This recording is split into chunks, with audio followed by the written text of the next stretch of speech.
যুবক রুটি বানায় আর পরে আস্তাগফিরুল্লাহ, রুটির দলা বানায় পরে আস্তাগফিরুল্লাহ, খামির বানায় আর পরে আস্তাগফিরুল্লাহ, রুটি নিয়ে উনুনের ভিতরে চুলার ভিতরে সেকা দেয় আর পরে আস্তাগফিরুল্লাহ, দোকানদারের কাছে কেউ আসলেই সে রুটি দেয় আর পরে আস্তাগফিরুল্লাহ, ক্রেতার কাছ থেকে টাকা নিয়ে ক্যাশ বক্সে রাখে আর কি পড়ে, আবার রুটি বানানো শুরু করে আর কি পড়ে, খালি এইটাই পড়তেছে। ইমাম আহমদ ইবনে হাম্বল তো অবাক, কিরে এটা আবার কেমন যুবক, খালি আস্তাগফিরুল্লাহ।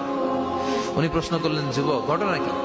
আসার পর থেকেই তোমার দেখতেছি তুমি রুটি বানাও, রুটি বিক্রি করো আর পড়ো আস্তাগফিরুল্লাহ, মালাকা ইয়া শাবাব।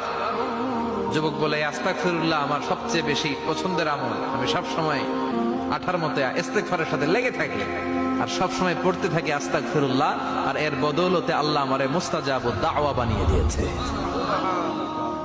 আহমদ ইবনে হাম্বল তো অবাক, আনতা মুস্তাজাবুদ দাওয়া, তুমি মুস্তাজাবুদ দাওয়া রুটিওয়ালা? আমি এত বছর হাদিস পড়াই, আমিও তো মুস্তাজাবুদ দাওয়া না, আর তুমি রুটি বেচো বাজারে, তুমি মুস্তাজাবুদ দাওয়া, তুমি দোয়া করলে সব কবুল হয়ে যায়? যুবক বলে, না আনা মুস্তাজাবুদ দাওয়া, আমি আমার জীবনে যত দোয়া করেছি কবুল করে নিয়েছে কে? সব দোয়া কবুল করে নিয়েছে আল্লাহ, একটা দোয়া ছাড়া। কয়টা? আহমদ ইবনে হাম্বলের কৌতূহল, কিউরিসিটি আরো বেড়ে গেল, কি সব দোয়া কবুল হয়েছে একটা দোয়া ছাড়া?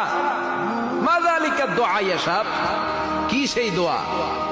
যুবক এবার বলতে শুরু করলো, আমার জীবনে যে দোয়াটা আল্লাহ কবুল করে নাই সেটা হচ্ছে, আমি আল্লাহর কাছে অনেক চেয়েছি, অনেক দোয়া করেছে যে আল্লাহ, শুনেছি এই জামানার সবচেয়ে বড় মুহাদ্দিস, তার নাম নাকি ইমাম আহমদ ইবনে হাম্বল, আল্লাহ তোমার কাছে আমার চাওয়া, আমি যেন এই ইমাম আহমদ ইবনে হাম্বলের দেখে মরতে পারি, আমি যেন ইমাম আহমদ ইবনে হাম্বলের হাতে হাত রেখে মুসাফা করতে পারি আর তার কপালে একটা চুমু এঁকে দিতে পারি।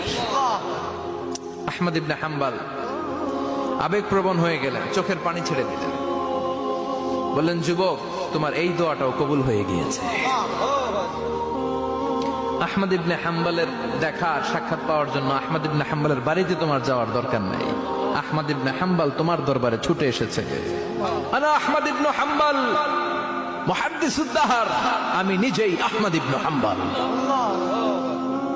যুবক চোখের পানি ছেড়ে দেয়, আহমদ ইবনে হাম্বল চোখের পানি ছেড়ে দেয়। যুবক চিৎকার মেরে ইমাম আহমদ ইবনে হাম্বলকে জড়িয়ে ধরে, হাতে হাত রেখে মুসাফা করে, কপালের মধ্যে চুমু খায় আর আল্লাহর শুকরিয়া করে বলে, ও ইমাম, আসলে এই দোয়াটাও আল্লাহ আজকে কবুল করে নিল।